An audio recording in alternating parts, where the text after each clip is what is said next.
President Trump has made repeated claims about the Panama Canal since returning to office, including his contention that China operates it, and he even threatened to take it back. Economics correspondent Paul Salman looks at some of the history of the canal and the facts surrounding its operation. The Panama Canal, key link between the Pacific and Atlantic Oceans, handling about 5% of all global maritime trade, the U.S. its biggest user. It's now a focal target of the president. We lost 38,000 people building the Panama Canal. We have been treated very badly from this foolish gift that should have never been made. China's running the Panama Canal. We're going to take it back or something very powerful is going to happen. So, does or doesn't the president have a point? Well, let's start with a bit of history. The canal was built by the U.S. from 1904 to 1914. Why? So we wouldn't need separate Navy fleets for each ocean. Which would be a cost savings to the country because they could navigate the canal back and forth Atlantic to Pacific. And that's why Congress made the investment. It never really was about trade. It was about the military. The U.S. spent over $300 million at the time, billions in today's dollars. And the president says thousands of American lives were lost building the canal.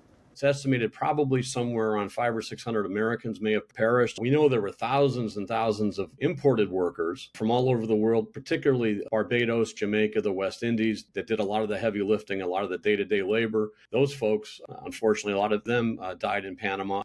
The U.S., by treaty, did own the canal, though, and the 10-mile zone next to it. Why give them away? It was the United States as a self-contained entity there. It really was a worker's paradise. People got incredibly well paid there. All Americans, those people were getting paid 3 or 4 times there in the canal zone what they were making in the United States, almost all of it tax-free. So the Panamanians were locked out. And it was a sore spot, not just for the United States in terms of foreign policy, certainly for the Panamanians who lived just across the street and saw this incredible world that they really had no ability to access or take advantage of. We see by 1947, even Harry Truman saying, why don't we get out of Panama gracefully before we get kicked out? The Panama Canal, people forget, was the leading symbol of U.S. imperial-minded domination of Central America and of the Panamanian people. Which is why President Johnson began the process of negotiating a new treaty. A decade or so later, Henry Kissinger signed the framework for one. As Henry Kissinger told President Gerald Ford, this is not an issue we want to confront the world on. It looks like pure colonialism. In 1977, Jimmy Carter finally conceded the canal to Panama. When Panama took over, it established an independent government authority to run the canal for profit and to modernize it. And it became a capitalist gem in Central America, not exactly known for such achievements. The Panamanians, after the U.S. returned sovereignty to Panama on the canal, they made a major project, cost them some $6 billion, and it carries ships that can carry a load of 3 times bigger. Since then, it's become vital to U.S. trade. If you bought an iPhone or a large screen TV or a washer dryer on the east coast of the United States in the last decade, you can thank the Panama Canal. A really important and strategic and overlooked aspect of the canal are liquid natural gas and liquid propane gas exports from the United States that come down the Mississippi River, go out the Gulf of Mexico, or I guess the Gulf of America now, and go through that canal. There's an entire American industry that depends upon that canal. Made possible by the widened canal lane, for which the authority invested billions of dollars.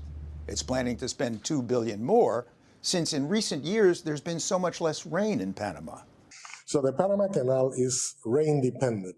So when you have a drought, then we need storage capacity, and that's the reason why we are looking into building a new reservoir so that we can create a lake to store water to overcome the drought. But the U.S. is by far the canal's biggest customer. Now that tolls have gone up, shouldn't we get a break?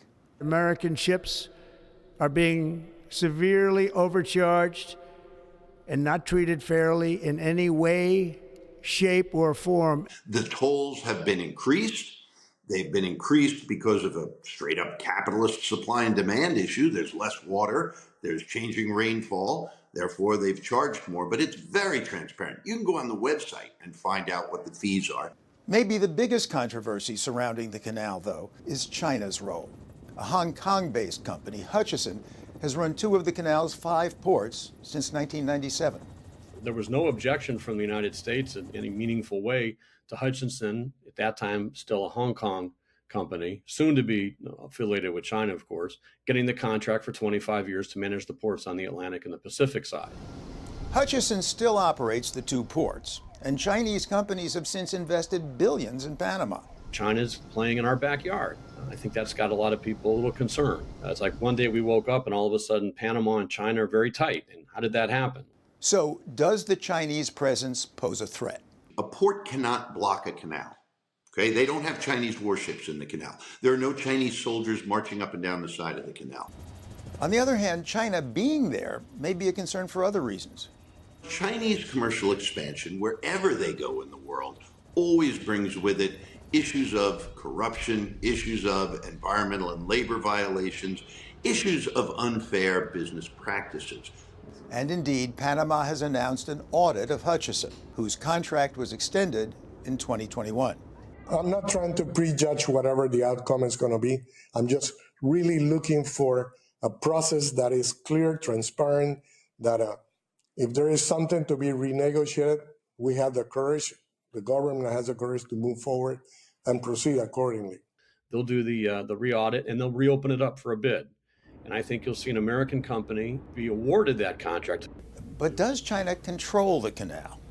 No, not at all. This is a Panamanian operation by constitution. It's run by Panama. Only Panamanians are employed here in the Panama Canal. So how are Panamanians reacting? Most Panamanians feel very strongly that the Panama Canal is Panamanian, that has been well managed, is a transparent, very efficient operation, and it is ours. They're feeling whiplash. I mean, they are the most pro-American country in the region. They feel that these are just things that are untrue and that they need to clarify because it doesn't reflect reality. They're scared too, right? Absolutely scared, because it wouldn't be the first U.S. invasion of Panama. If you had to touch the one thing that makes all Panamanians unite around that flag of theirs, it is the Panama Canal. It is an absolutely essential, existential part of their national being. And threats to the canal, it's argued, could rile up what's long been our strongest non-left-wing ally in the region. For the PBS NewsHour, Paul Salman.